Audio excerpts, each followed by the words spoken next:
Hi students, 12th standard accountancy chapter 6 retirement and death of the partner illustration sum number 2 பார்க்கலாம். Mary, Meena and Mariam are partners of a firm sharing profit and losses equally.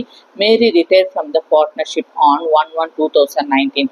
On that date, their balance sheet showed accumulated loss of 75,000 on the asset side of the balance sheet. Give the necessary journal entry to distribute the accumulated loss.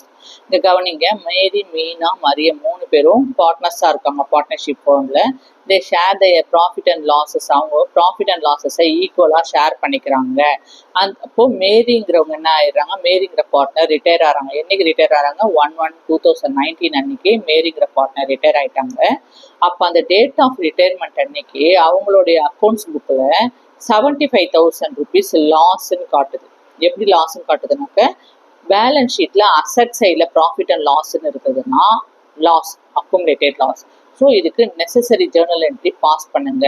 அந்த accumulated லாஸை எப்படி நீங்கள் distribute பண்ணி கொடுப்பீங்கன்றதை எங்களுக்கு show பண்ணுங்கன்னு சொல்கிறாங்க. So இப்போது partnership ஃபர்மில் loss வந்ததுன்னா என்ன பண்ணுவோம், எப்படி ஜேர்னல் என்ட்ரி எழுதுவோம், all partners capital account are to profit and loss account. இப்போ ஒரு ஃபர்மில் ப்ராஃபிட் கிடைச்சாலும் சரி, லாஸ் கிடைச்சாலும் சரி, on the date of retirement ஒரு பார்ட்னர் ரிட்டையர் ஆகி போனாலோ இல்லை புது பார்ட்னர் அட்மிஷன் ஆனாலோ அந்த ஃபர்மில் லாஸோ ப்ராஃபிட்டோ எது கிடைச்சாலும் நம்ம என்ன செய்வோம், இந்த ஓல்டு பார்ட்னர்ஸ்க்கு ஓல்டு ப்ராஃபிட் ஷேரிங் ரேஷியோவில் டிஸ்ட்ரிபியூட் பண்ணி கொடுத்துருவோம் இல்லையா. இப்போ லாஸ் கிடைச்சிருக்கு, அக்குமுலேட்டட் லாஸ்னா என்ன செய்வோம், old partners capital account are to profit and loss account. ஓகேங்களா. ப்ராஃபிட் அண்ட் லாஸ் எவ்வளவு, 75,000 rupees லாஸ் கிடைச்சிருக்கு.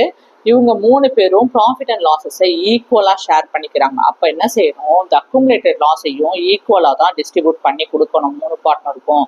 அப்போது 3 பார்ட்னர்னா 3 பேர், 75 டிவைடட் பை 3னா எவ்வளோ வருது, 25,000 வருது. அப்போ ஒவ்வொரு பார்ட்னருக்கும் 25,000 ரூபாய் என்ன பண்ணி கொடுத்துட்றோம், அந்த லாஸை அவங்களோட கேபிட்டல் அக்கௌண்ட்டுக்கு டிரான்ஸ்ஃபர் பண்ணி கொடுத்துடணும்.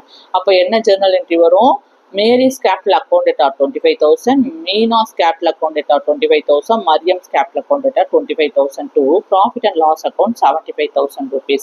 Bracket என்ன எழுதணும், accumulated loss transfer to all partners capital account in the old profit sharing ratio எழுதணும். Exercise sum number 2 கவனிங்க. Rosie, Radhi and Rani are partners in a firm sharing profit and losses equally. Radhi retired from the partnership on 1/1/2018.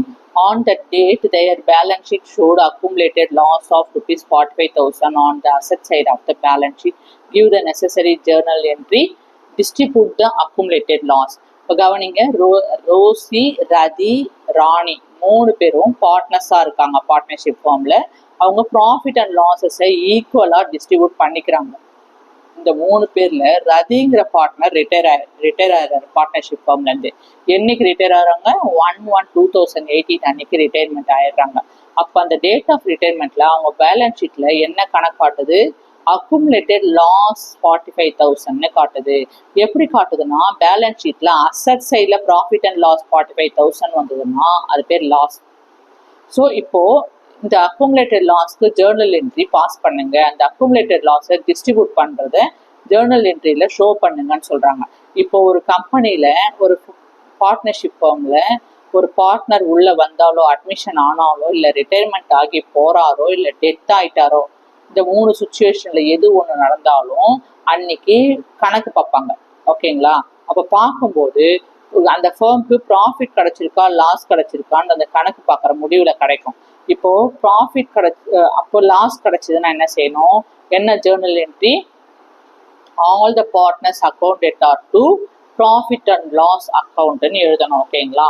So all the partners இதில் யார் யாருன்னு பார்த்தீங்கன்னாக்க, அந்த all the பார்ட்னர்ஸ்க்கு இந்த loss கிடைச்சது இல்லையா, அக்குமுலேட்டட் லாஸு, அந்த ஆல் த பார்ட்னர்ஸோட கேபிட்டல் அக்கௌண்ட்டுக்கு டிரான்ஸ்ஃபர் பண்ணி கொடுத்துடணும்.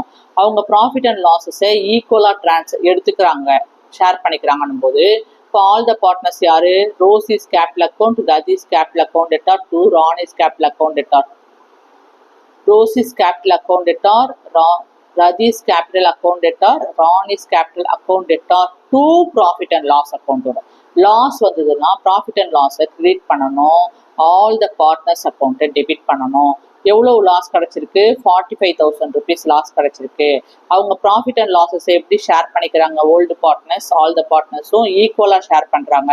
அப்போ எத்தனை பார்ட்னர்ஸ் இருக்காங்க, 1 2 3. அப்போ என்ன செய்கிறோம், 45,000 டிவைடட் பை 3ன்னு போட்டோம்னா 15,000 rupees கிடைக்குது.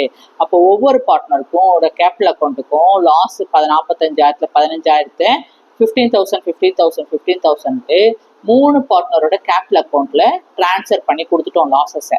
அப்போ Rosy's capital account at 15,000, Raji's capital account at 15,000, Rani's capital account at 15,000 to profit and loss account 45,000 journal entry pass பண்ணியாச்சு. ஏதாவது டவுட் இருந்தால் கமெண்ட் பண்ணுங்க, மறக்காம சப்ஸ்கிரைப் பண்ணுங்க. Thank you, take care.